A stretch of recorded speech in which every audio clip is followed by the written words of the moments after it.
Hello প্রিয় শিক্ষার্থীরা, আশা করি ভালো আছো। আজকে আমি তোমাদেরকে শিখাবো চ্যাপ্টার 2.1 এবং 2.2 এর দুইটা সৃজনশীল। পেজ নং 20 পৃষ্ঠার 20 নম্বর সৃজনশীলটা নিয়ে আমরা আলোচনা করব মুনাফা অধ্যায়ের। তোমরা মনোযোগ দিয়ে ভিডিওটা দেখো, এই সৃজনশীলতে তোমাদের আর প্রবলেম হবে না ইনশাল্লাহ। বলা আছে কোনো আসল 3 বছরে মুনাফা সহ 28,000 টাকা হয়, 5 বছরে সরল মুনাফা সহ 30,000 টাকা হয়।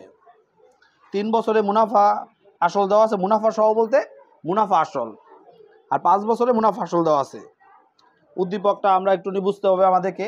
3 বছরে মুনাফা আসল, 3 বছরে মুনাফা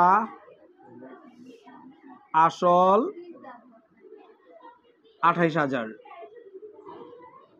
5 বছরে মুনাফা সহ, বইয়ে লেখা আছে মুনাফা সহ, মুনাফা সহ মানে মুনাফা আসল, মুনাফা আসল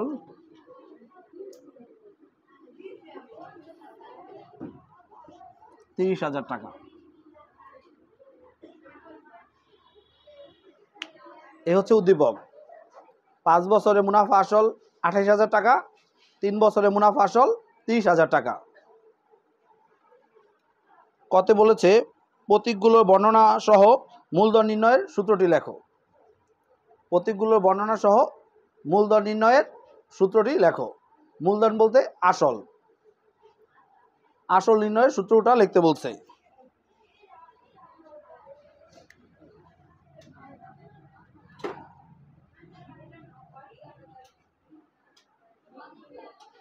আমরা জানি আই সমান পি আর এন, সুতরাং পি সমান আই ডিভাইডেড আর এন, যেখানে আই মুনাফা, পি আসল, এন সময়, আর মুনাফার হার। এ হচ্ছে আমাদের ক নং প্রশ্নের উত্তর। প্রতীকগুলোর বর্ণনা সহ মূলধন নির্ণয়ের সূত্রটি লেখো। এই প্রতীকগুলোর বর্ণনা লিখতে বলা হয়েছে এবং মূলধন পি, মূলধন বা আসল পি। তো আমরা মূল সূত্র জানি আই সমান পি আর এন, তাহলে পি সমান সমান আই ডিভাইডেড আর এন। এইভাবে ছিল পি আর এন সমান আই, সুতরাং পি সমান আর এন আছে, আর এন আছে হচ্ছে গুণাকারে, এই পাশে গেছে ভাগাকারে।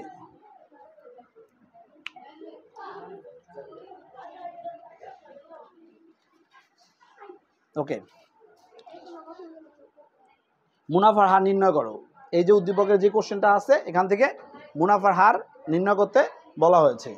কোশ্চেনটা খুবই সুন্দর। কোশ্চেনটা আগে ভালো করে বুঝতে হবে। কি বলেছে? বলেছে 5 বছরে মুনাফা আসল, মুনাফা প্লাস আসল, 3 বছরে মুনাফা আসল, এই দুটোটার মধ্যে কিন্তু একই আসল রয়েছে।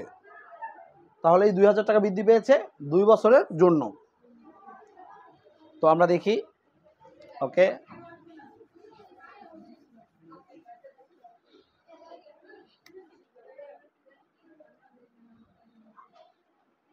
বলা হয়েছে 5 বছরের মুনাফা আসল, 5 বছরের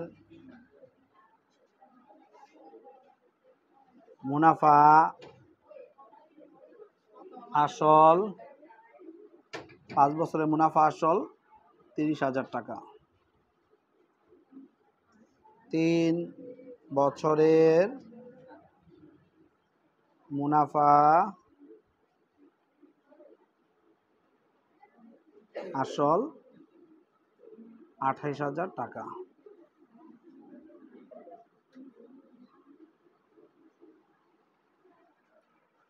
আমরা 5 বছরের মুনাফা আসল থেকে 3 বছরের মুনাফা আসল বিয়োগ দিলে মনে হবে যে 2 বছরে মুনাফা আসল থাকবে, কিন্তু আসলে থাকবে 2 বছরের মুনাফা।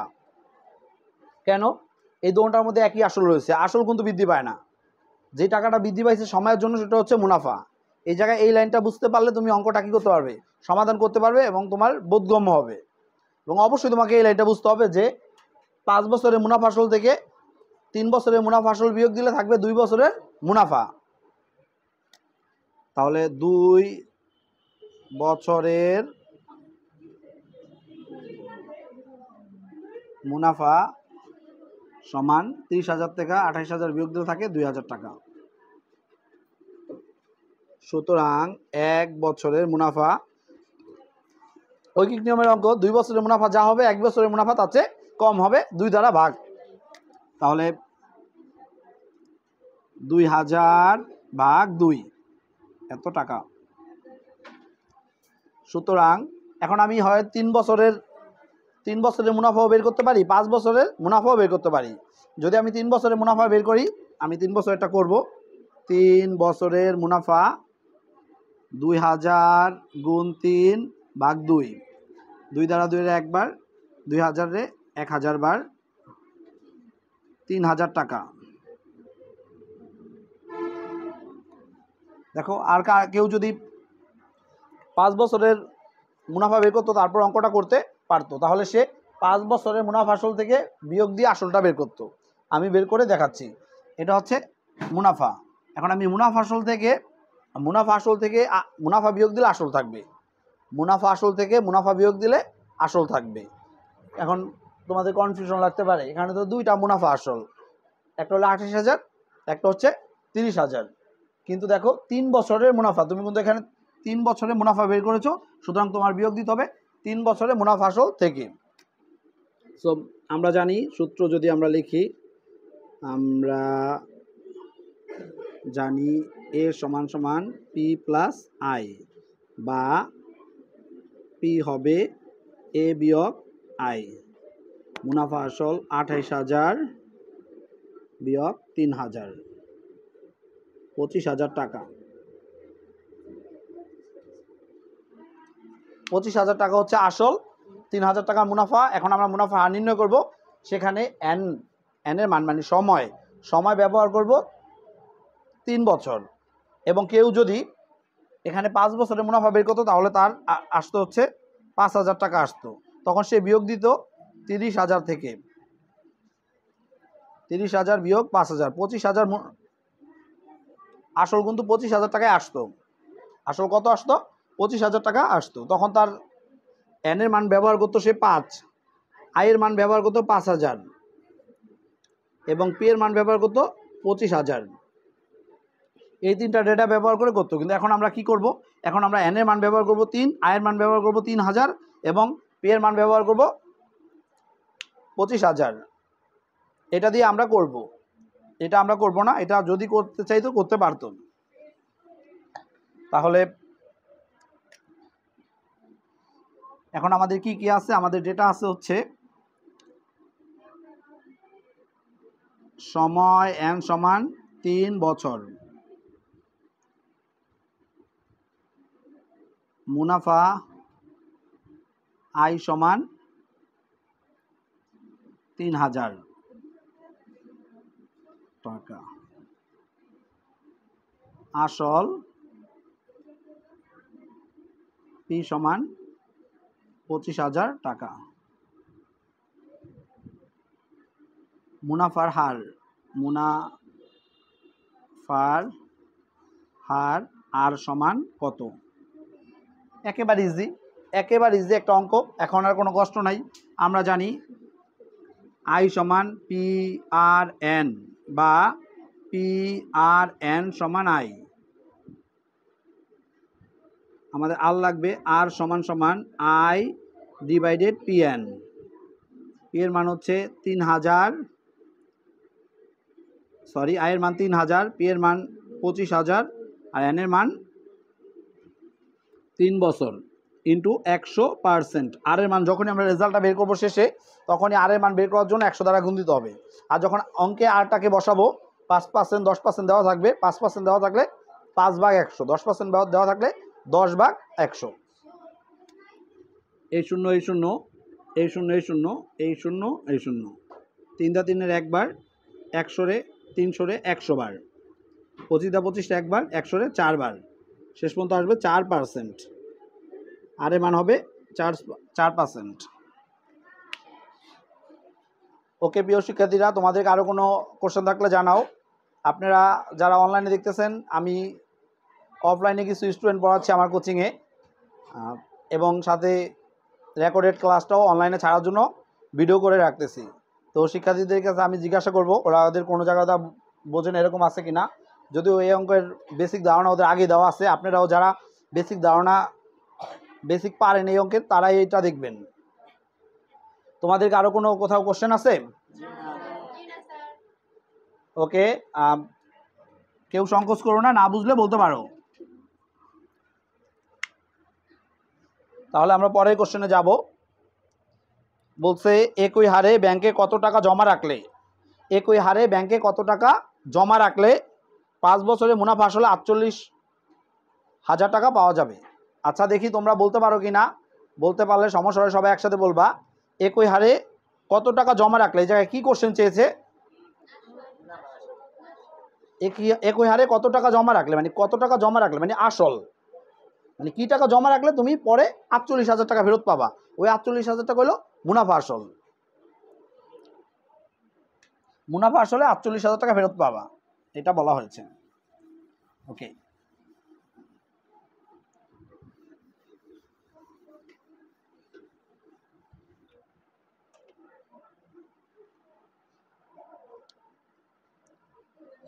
একই হারে ব্যাংকে কত টাকা জমা রাখলে, তো খ হতে পাই, গতে যে আমরা বলবো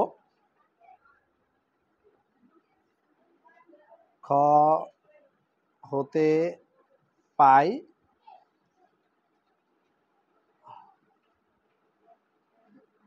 মুনাফার হার আর সমান 4%, এবং দেওয়া আছে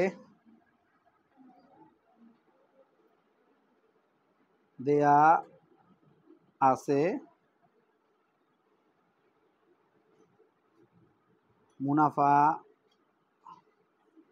আসল এ সমান 48,000। আর কি ডেটা দেওয়া আছে? 5 বছরে, সময় 5 বছর, এই কাহিনীটা ঘটবে 5 বছরে, সময় 5 বছর। তো অঙ্কটা দেখি একটু কঠিন মনে হতে পারে, কারণ হচ্ছে আমাদের আর দেওয়া আছে, এন দেওয়া আছে, পি দেওয়া নেই। বের করতে বলতে হলো পি কত, এবং আইটা কিন্তু সরাসরি দেওয়া নেই। আই এবং পি মিলে মানে মুনাফা আসল 48,000 টাকা। মুনাফা এবং আসলের যোগফল মুনাফা আসল। মুনাফা আসল দেওয়া আছে 48,000 টাকা। তো আমরা যেটা করব, আমি তোমাদেরকে অনেকদিন বলেছি যে যখন আমাদের মুনাফা আসল থাকবে, মুনাফা এবং আসলের কোনোটি থাকবে না, তখন আমরা কি করব, যে কোনো একটিকে এক্স ধরে নিব বা একটা চলক ধরে নিব। তো আমরা ধরি আসল, যেহেতু আসল চেয়েছে আমরা ধরি আসল সমান সমান এক্স টাকা। ধরি আসল পি সমান এক্স টাকা। সুতরাং মুনাফা আই সমান এ বিয়োগ পি। এ হচ্ছে তোমার 48,000 বিয়োগ পি, পি হচ্ছে এক্স টাকা। ওকে, তোমরা এক্স না ধরে ওয়াই ধরতে পারতা, জেড ধরতে পারতা, যে কোনো কিছু ধরতে পারতা।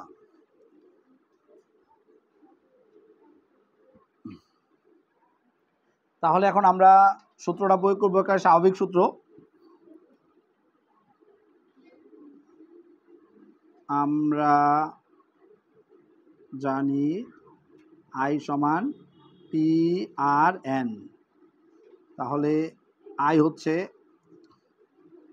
48,000 মাইনাস এক্স, পি হচ্ছে এক্স, আর এর মান 4%, কিন্তু আমরা অঙ্কে ব্যবহার করব কত? অঙ্কে ব্যবহার করব 4/100। অঙ্কে ব্যবহার করব আমরা 4/100, 4/100 ইন্টু এন, 5 বছর। তাহলে দেখা যাক আমরা কি করতে পারি। 48 এখান থেকে দেখো, এখানে একটা সমীকরণ হলো। এখন সমীকরণ হলো, এই সমীকরণে অজানা চলক দুই জায়গায় থাকলেও একটা অজানা চলক এক্স, আর একটা সমীকরণে যদি একটা অজানা চলক থাকে তাহলে ওই সমীকরণ থেকে সমাধান করে ওই চলকের মানটা বের করা যায়। তো আমরা এটা করার চেষ্টা করব। আপাতত এখানে থাকলো 5 দিয়ে 5-এর একবার, 20-এর 100-কে 20 বার, 4 দিয়ে 4-এর একবার, 20-কে 5 বার। তাহলে সব মিলে আছে উপরে x, একের সাথে গুণে x ডিভাইডেড 5। এখন এই পাশের এক্সটা ওই পাশে নিয়ে গেলে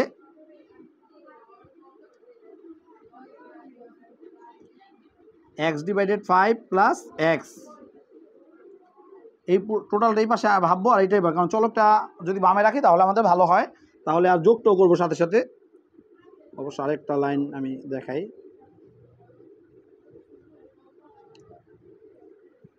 5 আর 1-এর লসাগু 5, 5 দিয়ে 5-কে ভাগ করলে 1, 1 আবার এক্সের সাথে গুণে এক্স, 1 দ্বারা 5-কে ভাগ করলে 5, 5 আবার এক্সের সাথে গুণে 5x।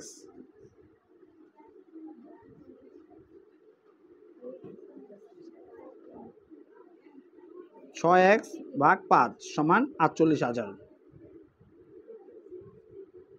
5 আছে ভাগাকারে, 5 যাবে গুণাকারে, আর 6 আছে এক্সের সাথে গুণাকারে, 6 যাবে ভাগাকারে। 5 ভাগ 6, 6 দিয়ে 6-এর একবার, 48-রে 6 8 48, 8 বার মানে 8,000, 5 8 হলো 40। তাহলে আসল x সমান 40,000 টাকা।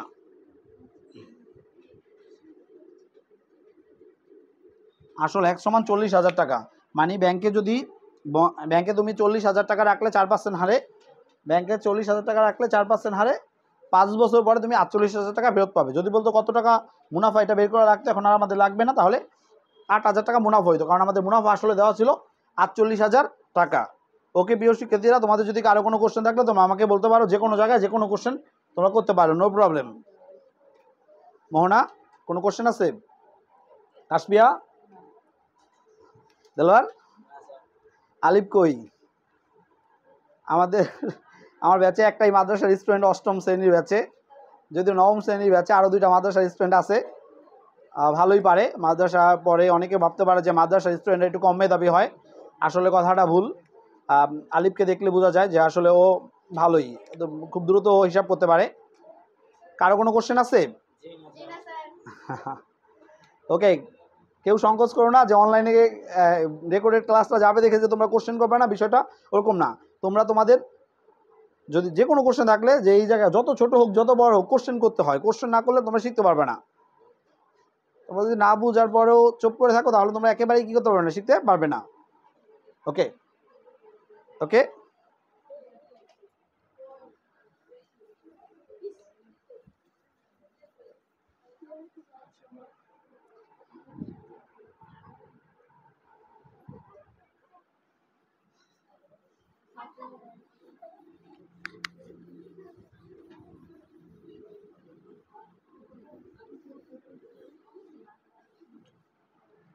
ওকে।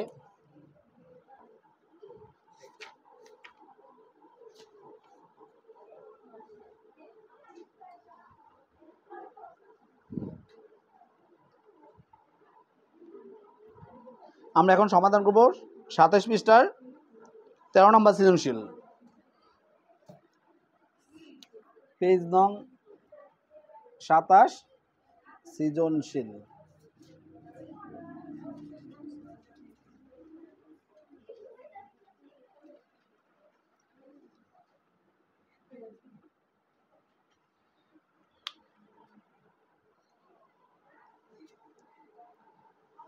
এটা 13 নম্বরে কতে বলেছে মুনাফা নির্ণয়ের সূত্র লেখো। মুনাফা বলতে চক্রবৃদ্ধি মুনাফা বোঝায় না, এখানে সরল মুনাফা বুঝিয়েছে। মুনাফা নির্ণয়ের সূত্র, তো আমরা শুধু মুনাফা নির্ণয়ের সূত্রটা লিখবো না, সাথে চলকের পরিচয়গুলো লিখে দিব। আগেরবার আমাদের বলছে সূত্রটা লিখতে এবং মূলধন নির্ণয়ের সূত্র লিখতে এবং চলকের পরিচয় বিবৃতি করতে বলা হয়েছে। তাহলে আমরা কি করব, সাথে সূত্রটা লিখে চলকের পরিচয়গুলো দিব। আমরা জানি আই সমান PRN, যেখানে আই মুনাফা পি আসল আর মুনাফার হার এন সময়। ওকে, হচ্ছে আমাদের ক নাম্বার ম্যাথ। আচ্ছা, খটা আমরা এখানেই করি।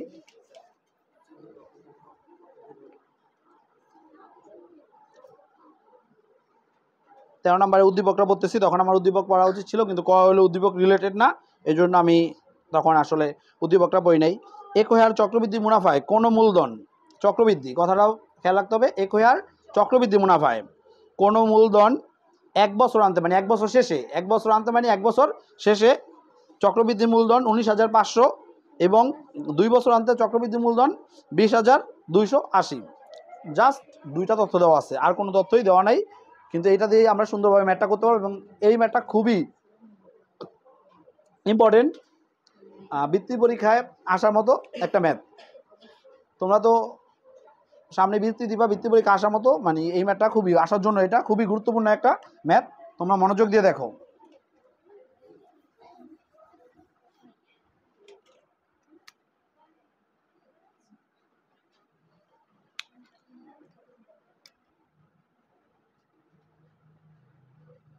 প্রথম শর্ত মতে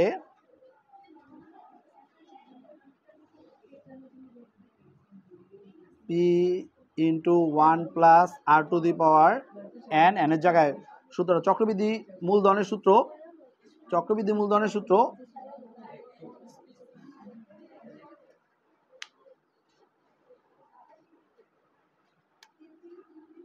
সি সমান সমান P into 1 plus R to the power N. এটা তাহলে প্রথম বছর আনতে এন এর মান হবে 1, এক বছর শেষে প্রথম বছর আনতে মানে এক বছর শেষে এন এর মান হবে 1। তাহলে এই 1টা না দিলেও চলবে, পাওয়ার রাখে অথবা দিতে পারো। এটা হচ্ছে 19,500 টাকা। এটা আমরা সমীকরণ নাম্বার 1 দিলাম। দ্বিতীয়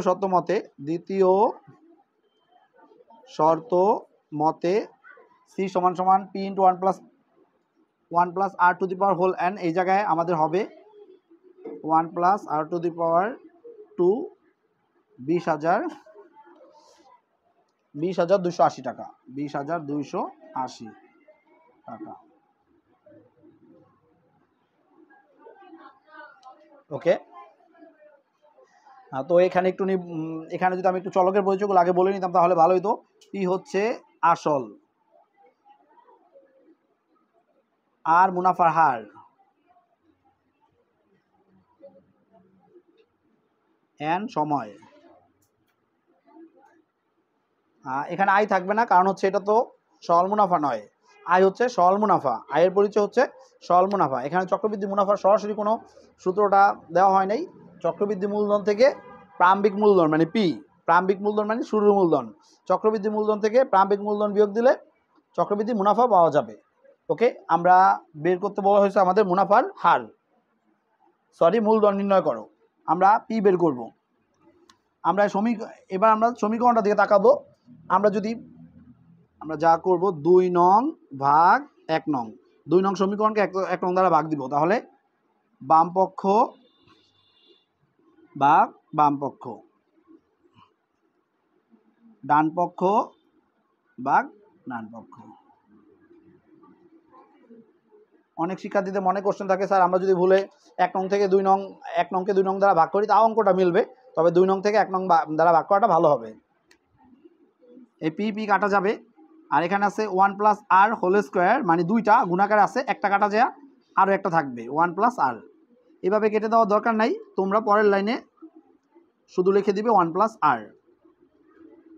আর এখানে এটা ভাগ করলে ক্যালকুলেটারে এটা যদি ভাগ করো তাহলে ভাগটা করে দেখো কত আসবে। করেছো, ভাগটা আসবে হচ্ছে 1.04। এই 1 আছে, 1 আছে যোগ আকারে, ওই পাশে যাবে বিয়োগ আকারে, তাহলে 1.04 বিয়োগ 1 আর সমান সমান 0.04। এখন তোমরা জানো যে আর কে সবসময় পার্সেন্টেজে নেওয়ার জন্য 100 দ্বারা গুণ করতে হয়, তাহলে তোমরা এখানে 100 দ্বারা গুণ দিতে পারো, অথবা তোমাদের পরবর্তীতে একটু কাজ বাকি আছে ওই জন্য তোমরা এইটাকে ব্যবহার করতে পারো এই মানটা। পরবর্তীতে তোমাদের অল্প একটু কাজ বাকি আছে, কারণ তোমাদেরকে বলে নেই মুনাফা হার কত, তোমাদেরকে বলছে আসল কত, মুনাফা কত। তাহলে আমাদেরকে দুইটা সমীকরণ আছে, দেখো এখানে একটা সমীকরণ আছে দুইটা চলক পি এবং আর, এখানে একটা সমীকরণ আছে দুইটা চলক পি এবং আর, দুই চলক বিশিষ্ট দুইটা সমীকরণ আছে। আমরা এই আর এর মান, একটা চলকের মান তো এখন জেনে গেছি, এখন এই চলকের মান 1 নঙ্গে বসাইলেও পি এর মান পাওয়া যাবে, 2 নঙ্গে বসাইলেও পি এর মান পাওয়া যাবে, যার যেখানে বসাইতে ইচ্ছা তোমরা বসাইতে পারবা। সুতরাং আমি 1 নঙ্গেই বসাই। তো 1 নং ছিল হচ্ছে পাওয়ার 1টা কিন্তু না দিলেও চলবে, পি ইন্টু 1 প্লাস আর সমান 19,500। এই অংশটা পি এর সাথে 1 প্লাস আর আছে গুণাকারে চলে যাবে ভাগাকারে, 19,500 1 প্লাস আর এর মান হচ্ছে 0.04। তো 19,500 1.04, তাহলে কত আসবে একটু নিয়ে যদি ক্যালকুলেট করে তোমরা আমাকে জানাও।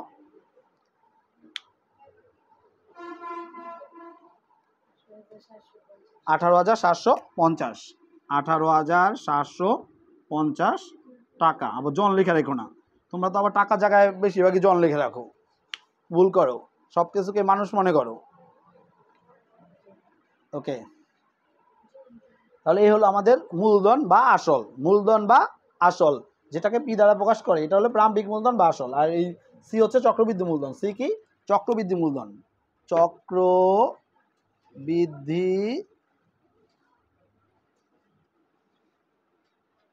মূলধন, সি হচ্ছে চক্রবৃদ্ধি মূলধন। ওকে, এই হচ্ছে আমাদের। কারো কোনো কোশ্চেন থাকলে তোমরা আমাকে বলতে পারো যে এই কোশ্চেনটা তোমরা বোঝো নাই। এই জায়গায় এই অঙ্কটা পারার জন্য সমীকরণ দুটা যে গঠন করতে পারবে তারপর ভাগ দিতে হবে সমীকরণ, এটা বুঝতে পারলে ইনশাআল্লাহ এই অঙ্কটা পুরাটাই বুঝবে। এই সকল কাজ তো 2.1 থেকে সরল মুনাফায় তোমরা শিখে আসছো যে আর এর মান কি করতে হয়, 100 দ্বারা গুণ দিতে হয়। যদিও কেউ নাও দাও এখানে আর এর মান এটা রাখলে, কারণ এটা তো আমাদের উত্তর চাই না, এখানে যদি কেউ এটা রেখে দেয় তাও হবে। আরও একটা মজার বিষয় কি, আরও যদি চালাক স্টুডেন্ট থাকে আরও 2 লাইন কম করতে পারবে। কেউ যদি 1 প্লাস আর এর মান রেখে দেয়, এখানে দেখো 1 প্লাস আর এর মান বসাবে, এই যে এখানে কিন্তু 1 প্লাস আর এর মান 1.4 বসিত, এই পাশে ভাগাকারে যেত। এই জায়গায় যদি কেউ থামে 2টা লাইন 3টা লাইন না করে তারপর অঙ্কটা মিলবে, বাট এই জায়গায় থামার দরকার নেই, এই জায়গায় আসবে আর এর মান বসাবো, কারণ সব অঙ্কে তো আর এরকম 1 প্লাস আর লাগবে এরকম না বিষয়টা।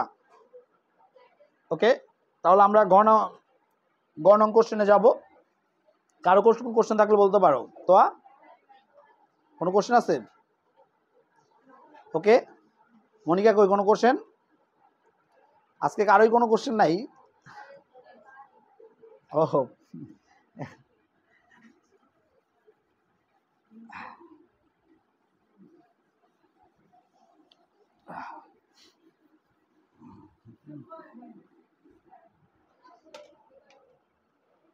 একই হারে উক্ত মূলধন বলতে 18,750 একই হারে, আর হারটা বলতে 4%।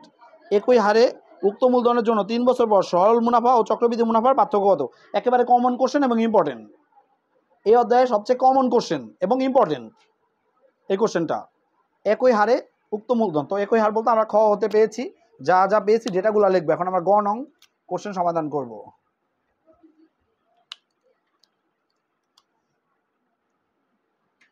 খ হতে পাই আসল পি সমান 18,750, মুনাফার হার আর সমান 4% এবং 3 বছরের এন সমান 3 বছর।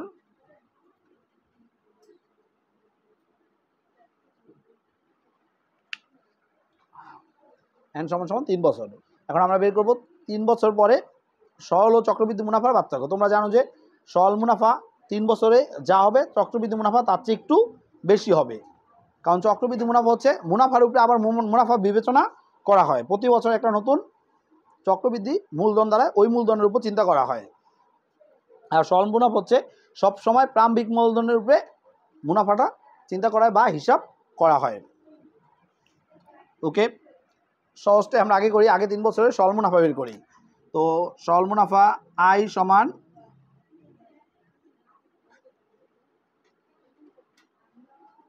P R N. পি হচ্ছে 18,750 750 ইন্টু 4% লেখা 4/100। তোমরা জানো যে পার্সেন্টেজ তোলার জন্য অঙ্কে ব্যবহারের জন্য 100 দ্বারা ভাগ দিতে হবে, ইন্টু n হচ্ছে 3 বছর। তাহলে আমাদের আসবে, আমাদের মুনাফা আসবে এখানে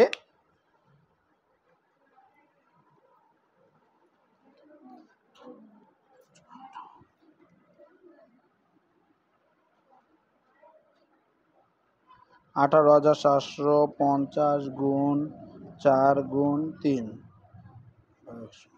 তাহলে 2250 টাকা।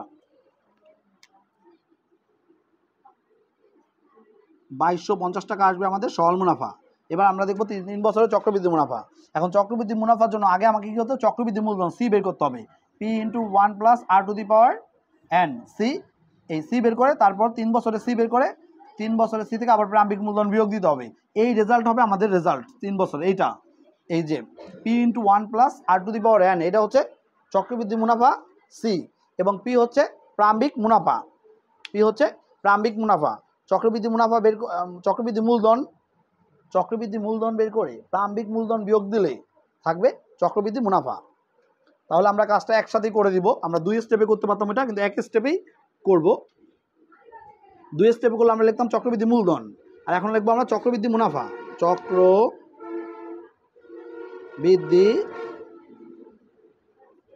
মুনাফা P into 1 plus R to the power n minus P.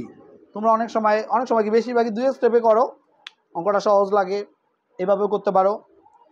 চক্রবৃদ্ধি মূলধন থেকে প্রারম্ভিক মূলধন বিয়োগ দিলে এই পুরো সম্পূর্ণ রেজাল্টের নাম, বিয়োগফলের নাম হচ্ছে চক্রবৃদ্ধি মুনাফা।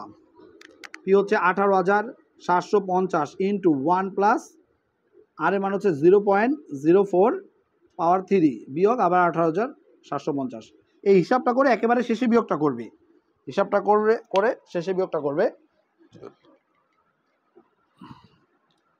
18,750 ইন্টু 1.04 যোগটা করলে পাওয়ার 3 আসবে হচ্ছে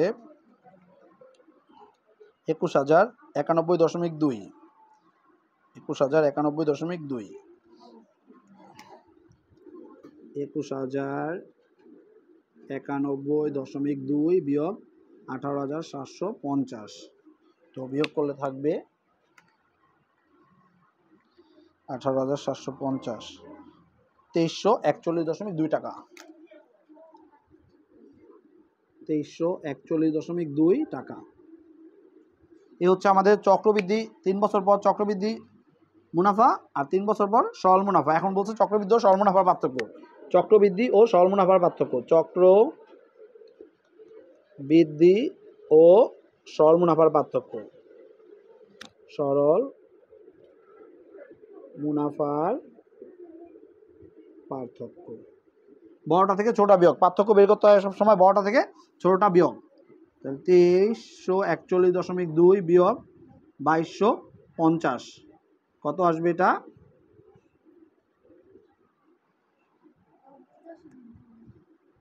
91.2 টাকা।